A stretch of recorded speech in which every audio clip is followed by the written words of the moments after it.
হিন্দু ধর্মশাস্ত্র বেদ ও পুরাণ থেকে আমরা জানতে পারি বসন্তকালীন চৈত্র মাসের শুক্লা ষষ্ঠী থেকে শুক্লা নবমী পর্যন্ত দুর্গাপূজা বাসন্তী দুর্গাপূজা নামে খ্যাত।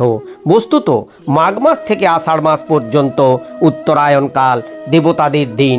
দিবাকালে অর্থাৎ জাগ্রতকালে দেবদেবীর জাগরণের প্রয়োজন হয় না, তাই বাসন্তী দুর্গাপূজায় বোধন অনুষ্ঠান নেই। এই পূজা মহারাজা সুরত প্রথম করেছিলেন।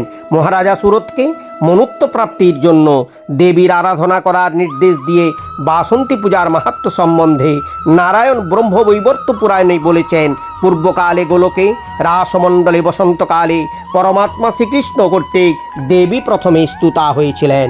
এরপর দ্বিতীয়বার মধুকৈটব যুদ্ধে বিষ্ণু কর্তৃক এবং তৃতীয়বার সেই কালে প্রাণ সংকট উপস্থিত হলে ব্রহ্মা কর্তৃক স্তুতা হন।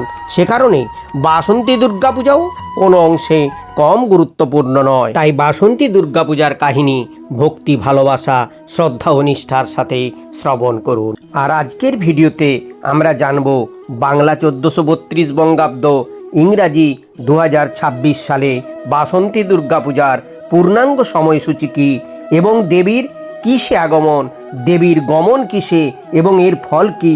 ভিডিওটি ভালো লাগলে লাইক করুন, আর এই চ্যানেলে নতুন হলে প্রোগ্রেসিভ কালচার চ্যানেলটিকে সাবস্ক্রাইব করে আমাদের পাশে থাকুন। কমেন্টে জয় মা দুর্গা লিখুন, আর আত্মীয় স্বজন ও পরিচিত সনাতনী হিন্দু বন্ধুদের শেয়ার করুন। পুরাণ থেকে আমরা জানতে পারি সমাধি নামক বৈশ্যের সাথে মিলে রাজা সুরত ঋষি মেধসের আশ্রমে বসন্তকালীন দুর্গাপূজা করেন, যা পরে বাসন্তী দুর্গাপূজা নামে খ্যাত হয়। শ্রী শ্রী চণ্ডীতে বাসন্তী দুর্গাপূজার প্রথম পুরোহিত হিসাবে রাজা সুরতের উল্লেখ আছে। পরে রাবণ বধের উদ্দেশ্যে শ্রীরামচন্দ্র অকাল বোধন করেন, তখন থেকে শরৎকালে দুর্গাপূজার প্রচলন হয়।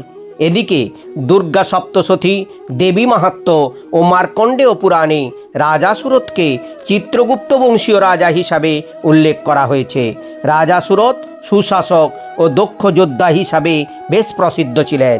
কথিত আছে কোনো যুদ্ধেই তিনি কখনো পরাজিত হননি, কিন্তু একবার এক প্রতিবেশী রাজা হঠাৎ তাকে আক্রমণ করলে তিনি পরাজিত হন। এই সুযোগে তার সভাসদেরাও রাজকোষে লুটপাট চালায়।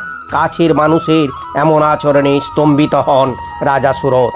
গোপন তদন্ত ও পর্যালোচনা করে বিশ্বাসঘাতকতাই তার পরাজিত হওয়ার মূল কারণ এটা তিনি জানতে ও বুঝতে পারেন। তখন হতাশায় ও মনের দুঃখে তিনি রাজ পরিবার থেকে বেরিয়ে বনে জঙ্গলে ঘুরতে ঘুরতে মেধাশ্রমে পৌঁছান। রাজার সব কথা শুনে ঋষি তাকে তার আশ্রমে থাকতে বলেন, কিন্তু রাজা সুরত কিছুতেই শান্তি পাচ্ছিলেন না। এর মধ্যে একদিন সমাধির সাথে তার সাক্ষাৎ হয়।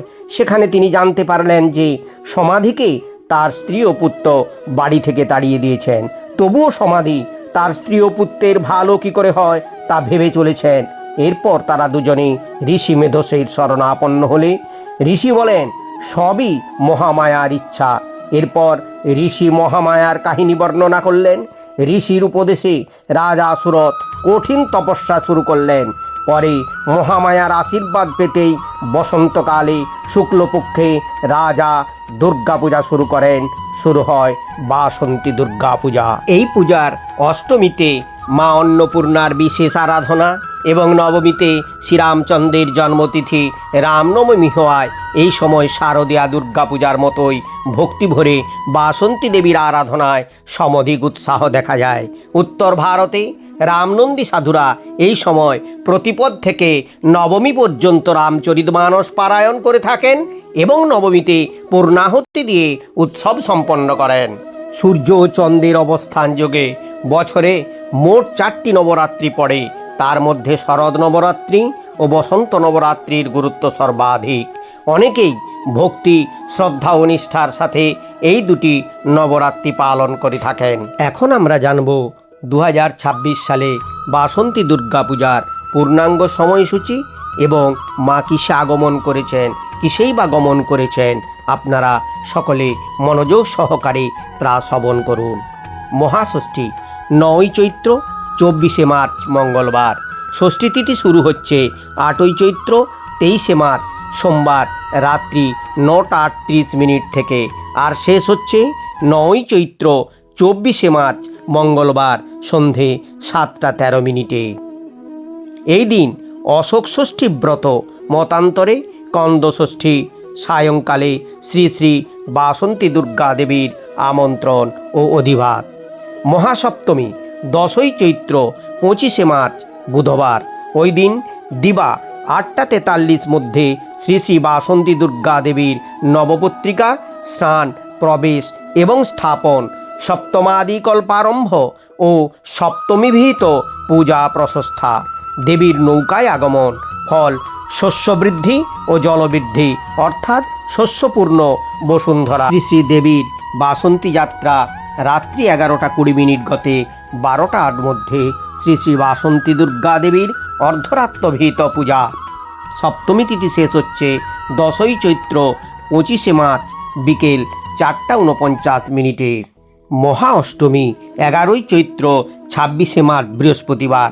এই দিন সকাল 9:43 মধ্যে শ্রী শ্রী বাসন্তী দুর্গা দেবীর অষ্টমী বিহিত পূজা প্রশস্তা। দিবা 2:06 গতে 2:54 মধ্যে সন্ধি পূজা, 48 মিনিট ব্যাপী সন্ধি পূজা। দিবা 2:06 গতে সন্ধি পূজা আরম্ভ।